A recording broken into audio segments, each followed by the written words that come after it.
department is very limited. So what does that mean for you? It means that I have to have a very strong role at the higher levels of government to try and drag these forces together so that I can deliver an outcome. And the question I would naturally ask, well, how are you going to do that? Well, fortunately, I'm also in the leadership group of the coalition, which gives me the opportunity at 8:30 on every sitting day to have a discussion at the highest level, because we've got Tony Abbott and Joe Hockey and Warren Truss and myself, Nigel Scullion and Julie Bishop, Erica Betts and I imagine George Brandis all sitting in the same room together to discuss how the nation is going to move for that day. And this also gives us the opportunities to deal with this. Yesterday I was sworn in, and before that I was, and at this point in time I'm not actually the member for New England because they haven't declared the poll. So I hope that happens soon. So I'm sort of another version of Gordon at the moment. I'm in the Executive Council and I'm hoping to have a job within the next 3 months, otherwise I'm out. So, but last night in discussions with the Prime Minister, and I have to get used to saying that, stop calling him Tony, start calling him the Prime Minister. Last night we had discussions with the Prime Minister on your behalf about exactly where we're going to go with agriculture and how we are going to do this. And the big issues for me, are probably also for you, and no doubt you want to touch them, are some of the things that have been brought up here today, where we go with the white paper, Northern Australia, foreign ownership, the interplay between water and the agricultural department, and if I was to encapsulate that into a phrase and say what is it all about, then it is about this. It is about making sure that we get a fair return back to the farm gate. It is about making sure that people on the land make a dollar so that they can invest in their business. It's about making sure that we are affected at this formative stage of the department of talking to peak industry bodies such as yourself, and for me to drive your agenda, not for me to be driving necessarily my agenda, because unless my agenda is your agenda. If you said, well, okay, well, what are you going to do right now? What have you got? You said you've got to get involved with the department, understand the department. We acknowledge that, that's part of your job. What do you have on the immediate horizon? Well, on the immediate horizon, we have the live cattle issue and trying to make sure that we get that trade up and running and get the money flowing back into Northern Australia and start taking the pressure off every other sale yard throughout the East Coast. Now how are we going to do that? Well, the Prime Minister, the Minister for Trade and the Minister for Foreign Affairs, in short order, will all be a part of a brief visit to Indonesia, where they will start to try and rebuild these relationships to try and get the live cattle trade flowing. And after that, I will lead a more senior delegation. Well, not more senior, can't get more senior than the Prime Minister, but unless I take the Queen with me or something.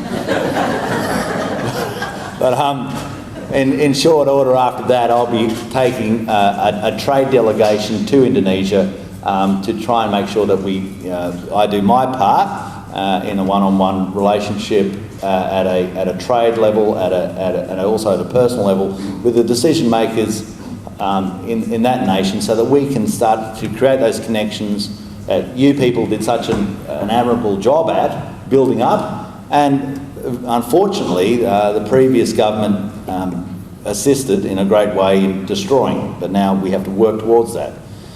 We also have the Korean, they say the free trade agreement, but they're always really bilateral trade agreements, euphemistically called free trade agreements, but we've got the Korean agreement, which is vitally important for where we go with the cattle industry. The Chinese free trade agreement, same deal, it's vitally important for where we go there. But we've got good things to build on there. In the last 5 years with China, we've had a actually it's a 20-fold increase in the last 5 years in our export of beef into China. We've had a doubling of our white grain exports in the last 5 years into China. So there is, there is a real avenue of opportunity there, and we have to make sure that we're part of that as well. Once more, all part of getting a better return back to the farm gate. In the operations in the background and the bureaucratic sort of trying to get the deft hand of the bureaucracy away from your lives, we have this red and green tape reduction task force, and that'll have to work at a myriad of levels, because no matter which way we go, we know we have to first of all set our targets of what we wish to do, and make sure that in setting those targets, then we work out how we go about removing some of this red and green tape which is affecting your lives. Knowing full well that a lot of this will be affecting your lives at the state level, and we've had a good reflection tonight of this afternoon of where some of those issues are already being dealt with at this current time, but where it also affects you at a federal level, I've got to make sure that I'm part of that process as well. I just want to briefly touch on foreign investment, because I know that's why the media are here. The issue, it really annoys me when we look at the exceptional and people cast that as the generality. We have a Foreign Investment Review Board for the purpose of reviewing foreign investment. Therefore, it means that people must believe we need to review foreign investment. Now, if at times, on those odd occasions, we find that there is an exceptional circumstance and we need to deal with it, I think we have the right to say that is not the generality, that is the exceptional circumstance, and therefore we have a right to discuss this issue without being cast as a bigot or a xenophobe or a redneck or whatever you would like, whatever pejorative you wish to choose at that point in time. The Australian people and you people have the right to question what happens in your nation. It is your land, it is your country, we are merely your servants. But so often I will read in the paper, as soon as a question mark of any sort in any area is brought up, it naturally becomes that this is therefore a harbinger of some new form of Hansonite or approach, and that is as wrong as it is insulting. It is the right of the Australian people to question where things need to be questioned, and that doesn't mean that we're against foreign investment. We understand exactly how that works. We understand that it's essential to where our nation goes, but we do have, and you people have, an expectation and a right to have your views of where your nation goes expressed in this room, and then myself as a servant of you to be expressed in a similar form in Canberra on your behalf, and I intend to do that. There is going to be obviously the Northern Australian process, and and I go to my notes for the first time in my life. The 2030 vision for developing Northern Australia proposes the development of a food bowl. Now, in my experience of this, as I go off the notes straight away, is that to develop Northern Australia means more than just building the dams. We want to do that, that's got to be part of our process, but there's no point building the dam unless you've got the market to sell the product into. When you start producing whatever you're going to produce, you must make sure that there is a market to sell into. And so this really requires diligence and coordination at the highest level. We have got to make sure that we match up our capital expenditure to the market that is attached to it. And this, but this is something for, especially in this part of the world, that we should always be behind and keep that thing at the forefront of the agenda, otherwise it will fall off. It was an election promise, let's make sure that we're all part of the process of driving it through. It talks in this Northern Development, a 20-year strategic plan with strategies over the next 2, 5, 10 and 20 years, which sounds slightly Marxist, but it is very important that we get some targets down and we hit them as to exactly what we're going to do. Very important within that is also the agricultural white paper, which will be driven out of Prime Minister and Cabinet, so at the highest level, and obviously having extremely strong involvement by myself and my department. This is also going to be crucial to how we outline, I say that as the collective because it's going to be how we outline what are the issues that we believe are important in the agricultural sector to try and make sure we pick it up and drive it forward. There is some attributes that are important at the moment. We will actually expand our expenditure in research and development.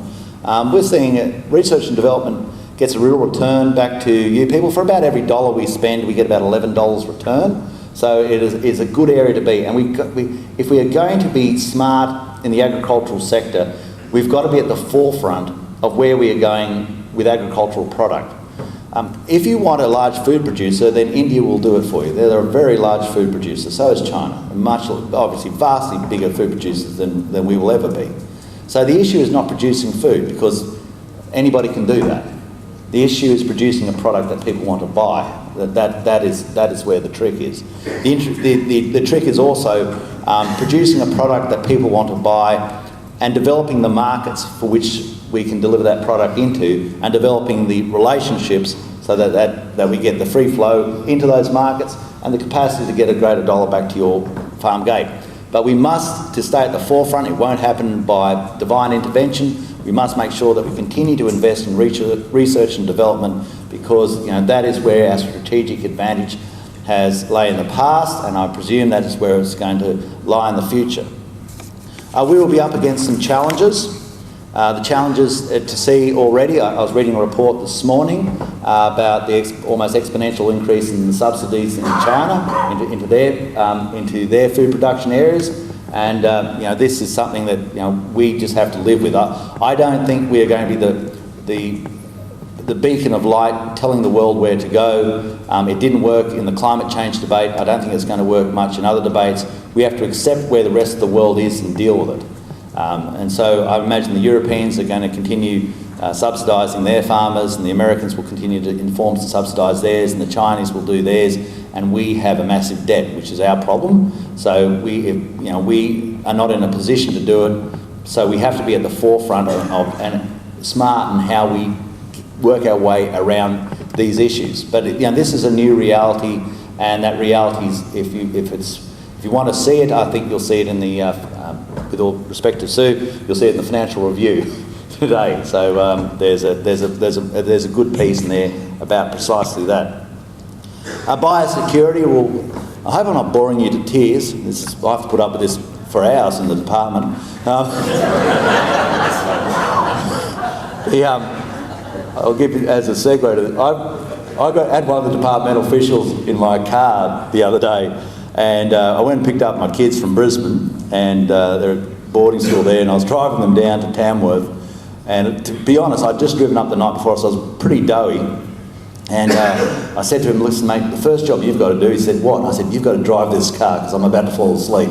And so he got in, and he was a really nice bloke, really decent bloke, but he was chatting away, and I was trying to stay awake, and every now and then I'd say something vaguely relevant to what he was saying, and then I fell fast asleep. Now, the beauty about this human being is that when I woke up, he was still talking. So it was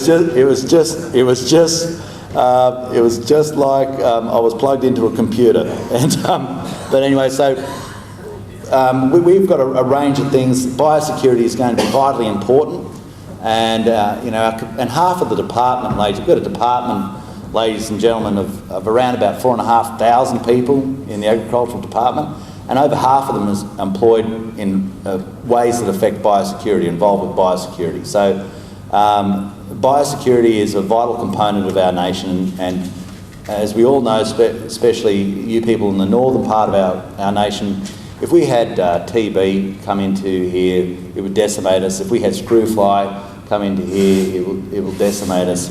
If we had an explosion once more of brucellosis, it would cause massive problems. There are so many areas of problems that we have, and one of our greatest attributes is as an island continent, we have a greater form of biosecurity, and we've got to make sure we maintain that. The banana producers from with black sigatoka and mosaic virus, these issues, we need to make sure that we maintain that which gives us a competitive advantage, and otherwise we really start to make life excessively hard for us. And the last thing we want to do is to deliver back to so many producers more overheads and more costs because of more diseases that have come in, because it's hard enough dealing with them at where they are currently, and when we do try to deal with them, we're up against a myriad of other issues, such as we've seen, which one of the things we're going to deal with is chemical registration, and the interplay between chemical usage and agricultural products is a continual pain in the neck for so many people. We could make it worse by bringing in more diseases. In closing, one of the things I want to get up and running as quickly as I can is a ministerial advisory council. I'll try to without trying to use too much of the parlance of members of Parliament, I want to make sure that we get a roundtable of key people and key industries across the nation in a room, so that I can use that as a sounding board and as some form of assistance in the direction where we take this nation of ours on agricultural policy.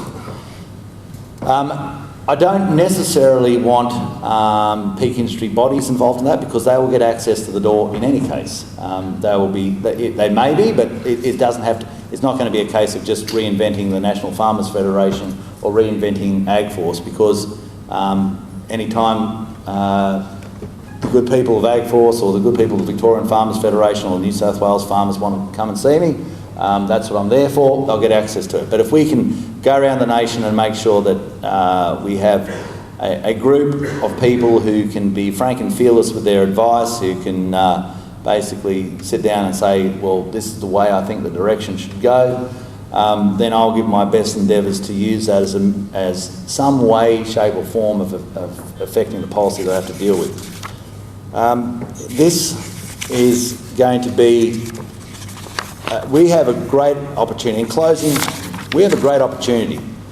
We have a massive opportunity in where we live and how we do business. We do have the benefit of people to the north of us making their way to the middle class, and we have to realise more and more and more that we are part of Southeast Asia. It is who we are, and in that economic group we have a great economic future. Thank goodness we are not tied to the European future, otherwise we would have serious problems about where we're off to.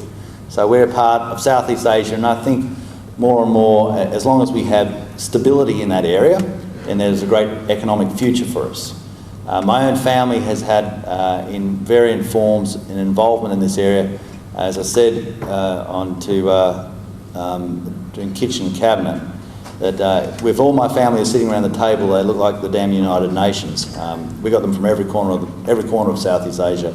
That is, which was a great assistance to me in understanding, going to China with my brother-in-law, understanding how the trade worked there. Sister-in-law from Bangkok, another sister-in-law from Manila, another one from Shanghai. You're starting to get the picture of where I'm coming from. I don't walk into this area naive. My sister and her husband at the time traded sheepskins into China, and if you want to know the most ruthless game in the world, start trying to move sheepskins around the world, because it's meat workers no matter where you go, and they're as tough as you get. And I don't think they get much tougher than in Hubei province in China. So I'm relishing the opportunity to be your servant in Canberra, to do this job to the very best of my ability, to take agriculture, which is one of the key pillars of what the coalition went to the election on, to take that portfolio to the leadership group of the coalition and therefore to give agriculture and access to the Prime Minister, to the Deputy Prime Minister, to the Treasurer every sitting day at 8:30 in the morning. And if I work closely with you, I reckon we're going to take this great industry of ours back into the forefront of where our nation is. And if I've played some small part in that, then I'll tick that box in my life of something good I've done. Thank you very much, and God bless.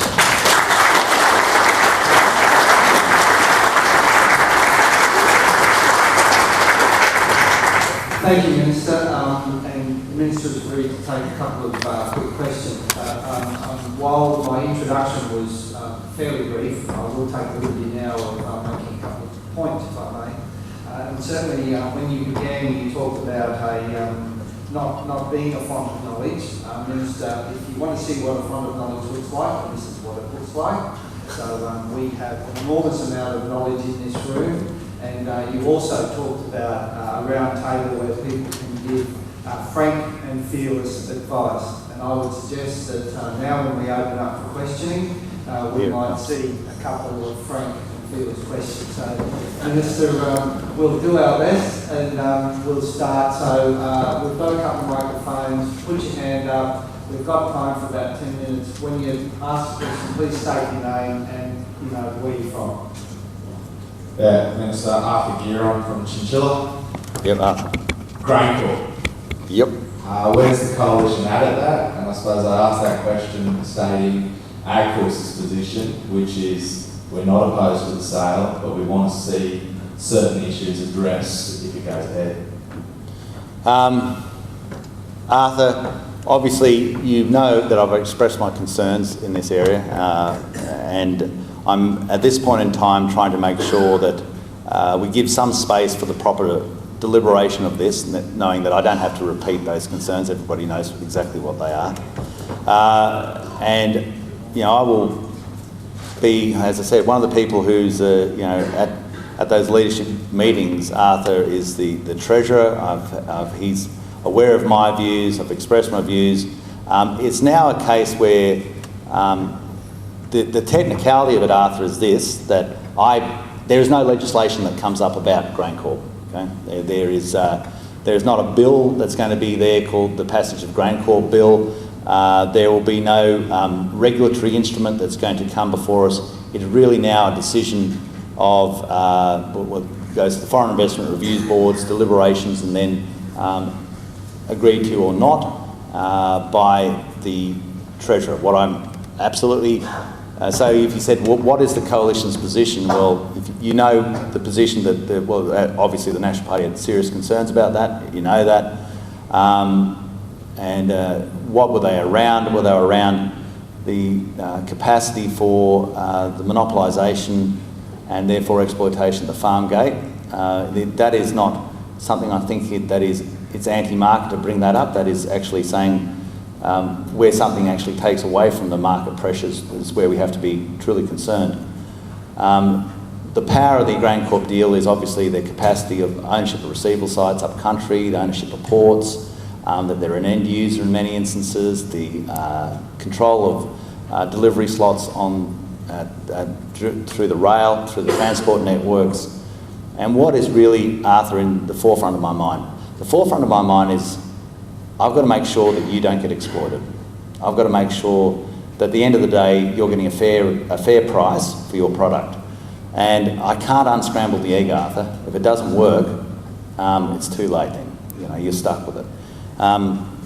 Does that mean, you're some zealot against investment? No, I'm not. I used to work for ConAgra, a big American multinational.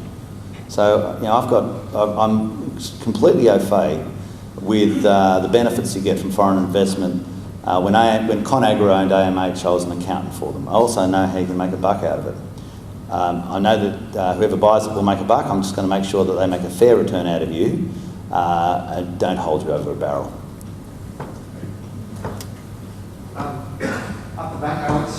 Thank you. Alex Stubbs, Minister, Cattle Producer North Queensland, also on the AgForce Cattle Board. Brother and I were discussing the other night what we should be asking you if we have the opportunity. And one of the points you made was that having two bishops in the new government, and the Prime Minister being in the seminary himself at one stage, if he continued studying, might be a Pope. So there should be some divine guidance there the way forward. But look, you've touched on it yourself, and my concern is the concern of industry is where the profitability of the cattle industry, particularly as the FTA agreements that you talked about. As you know, with Korea, we're 3 years behind the Americans, which is 8% come early next year, and some MLA figures it's somewhere around $40 million we've lost already. They're soon to sign the FTA with Japan, and we're not in the race there yet. The big concern has for the previous government's failing to sign this is this hanging up on the ISDS clause and what's going on in previous times. What is your position, and whether you think your government's position will be on signing an ISDS clause, or do you feel that you could take it forward and still retain the previous government's stand on that? Now, with the ISDS clauses, we're not going to die in a ditch over them to the same extent that the Labor government did. I'm looking directly at my departmental official. He's supposed to shake your head if you don't agree with me. We're not as tied to the ISDS positions as the previous administration was. We want to see a progression of the Korean FTA. We completely acknowledge that this is causing. If we haven't had the expansion of the Chinese market, and even that is, as I said, 20-fold increase in the last 5 years. If we hadn't that, we'd have real problems in the processed beef market as well. We would have had a double whammy of the live cattle trade and the processed beef market both running into a wall. And one of the issues is obviously the Korean Free Trade Agreement, South Korean Free Trade Agreement. We've got to try and make sure that, that this thing comes to a conclusion on terms that delivers a fair return back to the farm gate, is a worthwhile application for beef producers. And so you can take from that a minute that we are very mindful of where this is. The agreement is progressing. It's not like it's died. It's from my discussions thus far with the department, it's covered a lot of ground towards progression, but it has to be finalised. And the issue you were bringing up there about the ISDS has been a stumbling block, a major stumbling block of the previous government, which will not be have the same import with us. Does that answer your question? Oh, thank you, Mr. Chairman. The Tom Mann from Hillgrove, a cow cocky who's probably past his use by date. Yep. I've never heard you speak before, and I'm not asking a question, I'm just a very quick comment. I hadn't heard you speak directly. I've heard you quoted. I was somewhat alarmed thinking it, and I was thinking of the foreign investment one sort of thing. I thought your answer to that was absolutely perfection. Whether the Minister had got to you, the Prime Minister got to you, I'm not sure. I liked your attitude to it. I thought I loved your first introduction of the live export, because that is probably the most important thing to this part of the world, far more important than missing out on rainfall. And I would just like to say how impressed I was with your opening, and I look forward to the next 4 years. Thank you. Tom.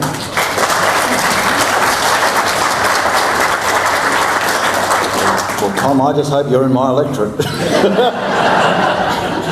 And I'm not sure whether that's frank and fearless, but I'm sure the Minister will take that. Peter. Peter Anderson, Mr. President, congratulations on the address to the Senate. I'm a beef producer from Barnaby and also Alpha. I'm the AgForce CQ regional chair, and that takes in the Galilee Basin. And no one in this room hasn't left the Galilee Basin, I'm sure, unless I've been living under a rock for about 5 years. And I realise it's not exactly your area, it's not the development of this huge reserves. Makes the Barnaby Basin look like my 4-year-old team by comparison. It goes there in the scale that's being proposed. And producers have got, I haven't found a producer that's against the development of Galilee Basin, but we've got some huge concerns. And the federal government has to sign off on some of these projects from environmental grounds. And some of the projects have got the nod from the previous regime.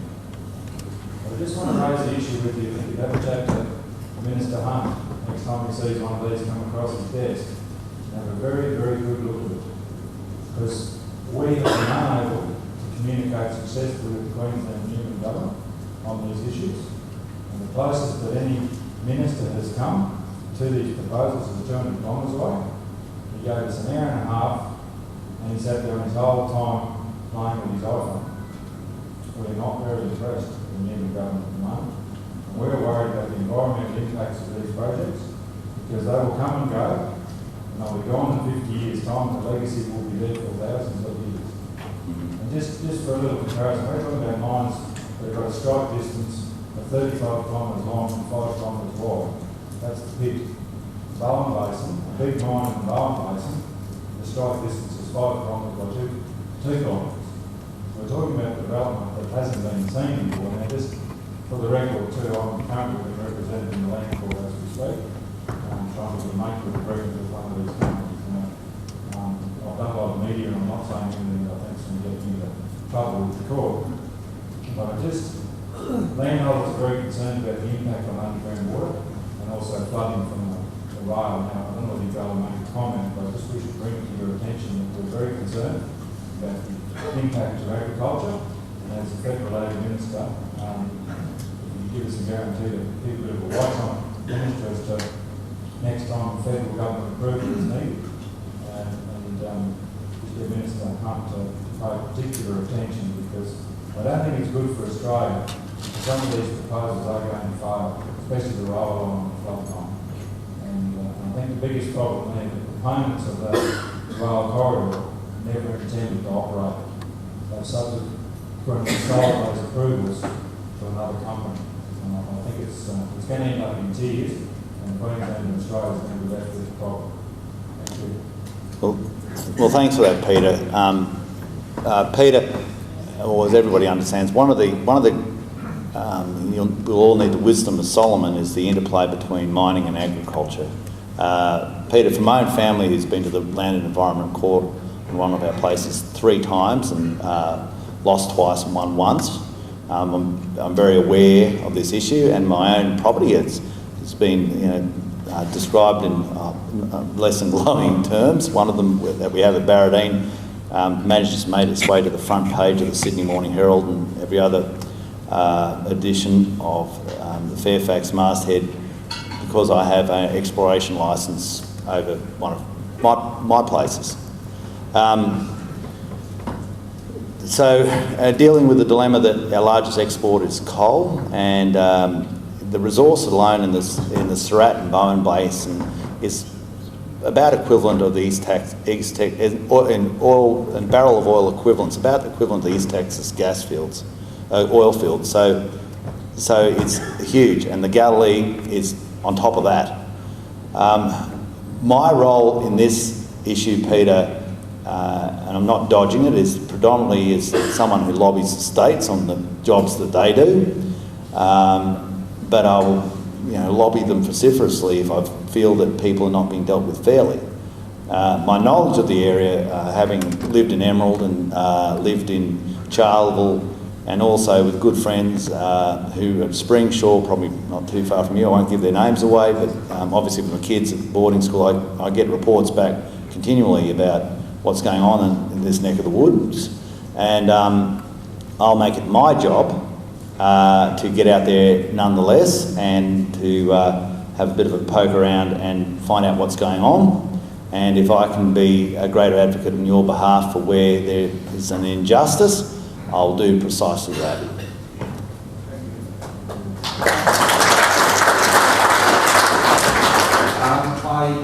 We're running very late for lunch, but I'll take one final quick question. We'll have to move on. But Brent? Brent from NFF. Congratulations, Minister. NFF's looking forward to working with you over the next 3 years. I think it's going to be a very interesting and exciting time for agriculture, and your role so close to the centre of the government is very important. One of the interesting areas we're going to have to deal with is drought policy. Yep. The previous regimes were dragging their feet on that. At the moment, we have no in-event drought support. Over 60% of the state is drought declared. If it doesn't rain in the next 6 weeks, we'll probably have 80% of the state drought declared. I'd urge you to, get on the bike and go for a tour through Queensland and also Western New South Wales and some of Northern New South Wales as soon as possible. Yeah, thanks for that, Brent. I intend to do just that, and as I said, our own family, we took off about 520 head the other day, so the pain goes all the way around. Yes, I'm picking up the policy that I've got at the moment, and so I can announce nothing more than that policy, which is the $420 million that we've put aside for the basic concessional loans, and also the extra funding that we've put towards rural financial counselling services, for which I declare an interest. My brother-in-law is one of them. This is an issue which we have to. It goes back to, people say, "What's your core position?" Fair return to the farm gate. And we've got to understand the vagaries that we are dealing with climatic conditions, not widgets in a factory. And and people, I was having this discussion with a person this morning, and I was talking about, we're talking about the moral issue of the live cattle trade, and I said, well, what about the moral issue about the people? That's the for me, that's the biggest moral issue. Is cattle, it's very important. They're animals. There's a thing that's vitally more important than that. It's called people, and especially people on farms. So I'll be watching that one.